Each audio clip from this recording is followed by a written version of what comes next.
Did you know that culinary activities build far more than cooking skills?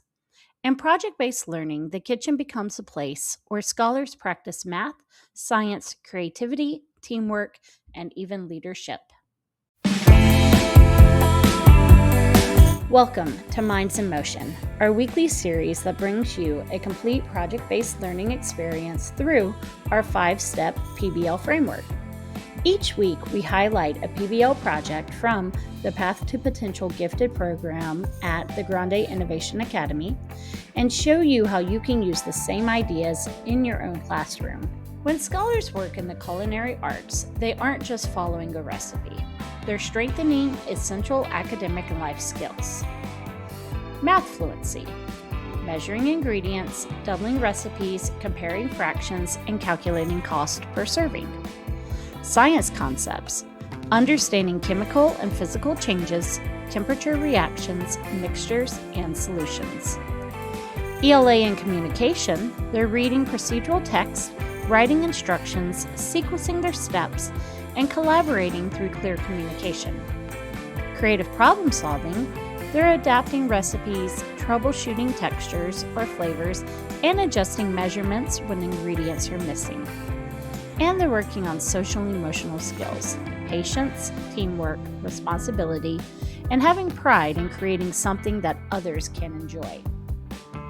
Culinary PBL is hands-on, memorable, and incredibly engaging, especially for some of our reluctant learners. This connects school to real life instantly. So let's walk through how you can plan your own 3-week culinary PBL unit using our 5-step framework. So step 1, as you launch the challenge, you're going to begin with a driving question, such as, how can we design a snack that is delicious, nutritious, and easy for others to make? At this time, you'll introduce sample recipes, food safety basics, and the purpose of the final showcase. In step 2, you can really build some background knowledge. Teach mini lessons on measurement, recipe reading, flavor combinations, nutrition labels, and also basic culinary techniques. Scholars are able to take notes, try small tasks, and build confidence. This is really where you can hit many of your academic standards. For step 3, we're going to facilitate the creation phase. Scholars will use this time to brainstorm recipe ideas. They can test different versions. They'll document changes and calculate ingredient costs. You can really encourage them to experiment and refine on taste testing feedback. For step 4, we're going to share and showcase. You can actually hold a snack expo or a tasting event where scholars present their final recipes, explain their process, and they can offer samples. Having this authentic audience really motivates them to do their best.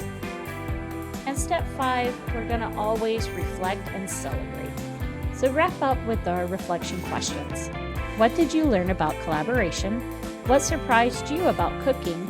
And what would you do to improve the next time? A culinary PBL gives scholars the chance to learn with their hands, minds, and also their hearts. They can do something that they're passionate about. You can try a 3-week unit in your own classroom and watch your students grow in confidence, creativity, and always with their real-world skills. So join us next week on Minds in Motion for some more ways to bring high-impact project-based learning to life.